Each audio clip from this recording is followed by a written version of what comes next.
Hey, Happy New Year. My name is Jason. I'm a videographer, photographer based here in Northwest Arkansas, and welcome to the channel. If this is your first time here in a while, I'm just trying a little bit of YouTube action out back again. So if you like content like this, let me know. Let's talk. But primarily, my main shooter for the year is the R5 Mark II. Big Canon guy, big lens selection. This paired with the RF 70-200 2.8 is kind of my bread and butter event capture. I got the distance to grab at 200, but also back to 70. I can flip between photo and video very easily, just in the moment. I'm shooting hybrid, like a 2-hour event, like a dinner or a fundraiser or a nonprofit something. This is my go-to guy. I bust this out like crazy. It's my tried and true. It's worked for me for years, and I'll keep using the R5 II this year.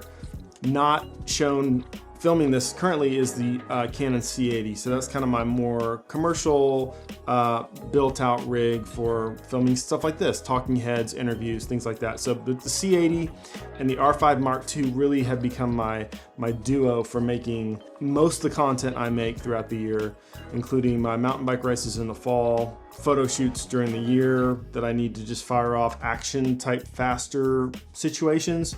This thing never misses.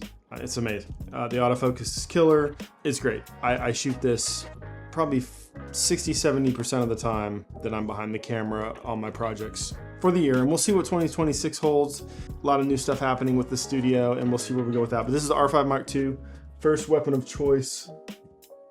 Now last year I did get into some film.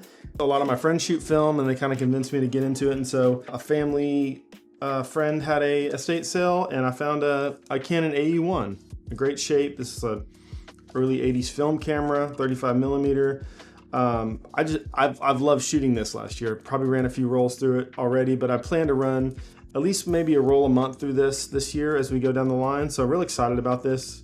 I like the styling of this thing. It just kind of screams vintage 80s film camera, and I'm excited to shoot this. It's got a built-in light meter, so I don't have to pull out the phone. This is kind of the fun film camera, shoot some family stuff around the house, take on small trips, stuff like that. So Canon AE1. But also last year, picked up a Hasselblad 500 CM.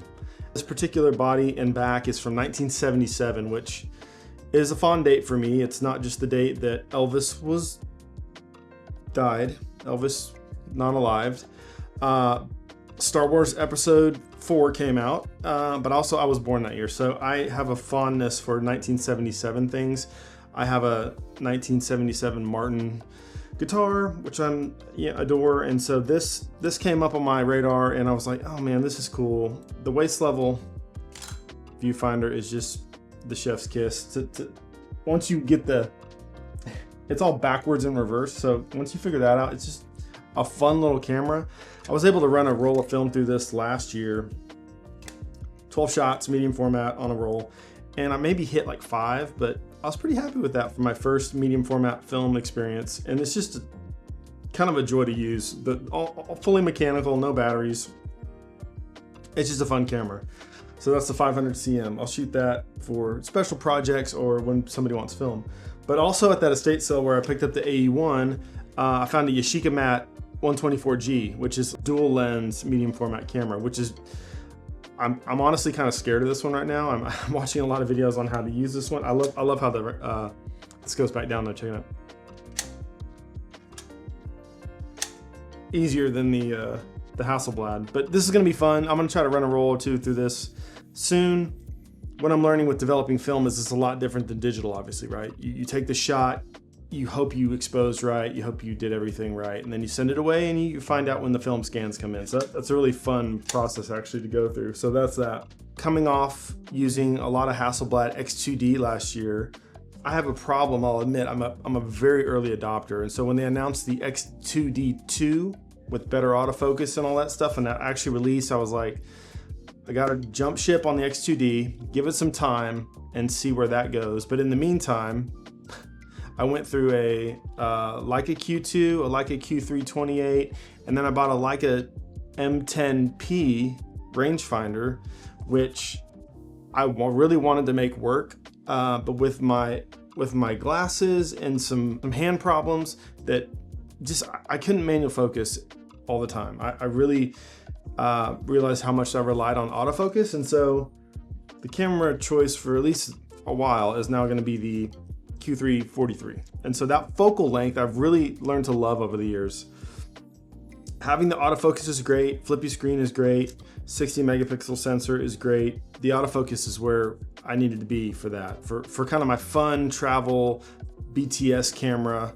A lot of times when I'm filming C80 and R5 Mark II, maybe in a 2-camera setup with the talking head or something, I'll do some BTS as they're talking. This is a great camera for that.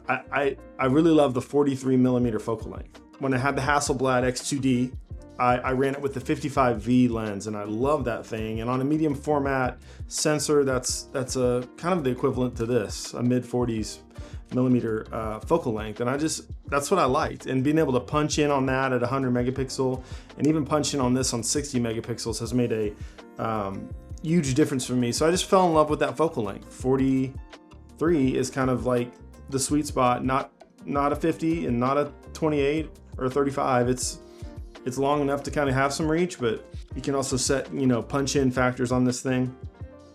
At 60 megapixels, you got all day to do that. So I'm gonna be running this pretty hard this year. I do have a couple shoots where these are model kind of fashion shoots throughout the year that last year when I had the X2D, they loved the results, and I did too. It did miss focus a few times. Honestly, we had a situation where the talent, there was a chicken running around, and we were doing like this kind of outdoor fall shoot, and he picked up the chicken, and I was like, oh my gosh, keep that chicken, get together, and the focus was just, I made it work in post, but it was off, and I was like, dang, I needed to nail that focus. I guess it doesn't have chicken focus. That's where the X2D Mark II has really caught my attention again. And so if I do add that to the lineup, it's gonna take some time because those are expensive cameras. I need to do some jobs in between to make that happen. But for now, this is what I'm running. So R5 Mark II, C80, slew of Canon lenses, RF. The Yashica Mat for fun, the AE1 for film, the Hasselblad 500cm for just good vibes and 12 shots a roll, and then the Leica Q3 43 is going to be my kind of like daily carry, always have it on my hip, capture life kind of moment photography. So yeah, there you have it. That's kind of my perspective from a small studio owner here. I do this full time here in Northwest Arkansas.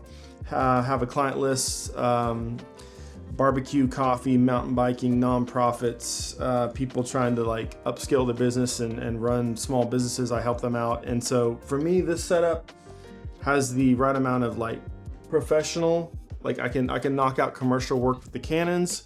And then if you want to get vibey, we can get vibey. So yeah, that's just my perspective. This channel has been really dormant for a while.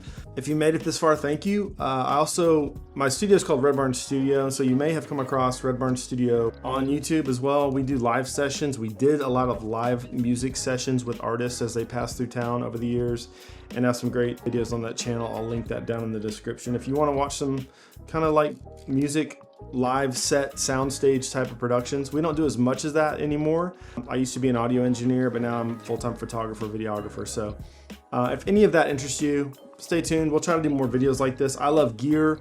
I love electric cars. I love Mac products. I love golf.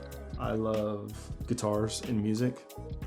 So if you have any questions about any of this gear or want to chat in the comment section, I'd love to engage there. I'm also pretty active on Threads and Instagram. And so, yeah, just starting the year off right, talking about gear, talking about what I'm into in life on this channel. And so, hope to see you guys soon in another one. And until then, stay safe. See you next time.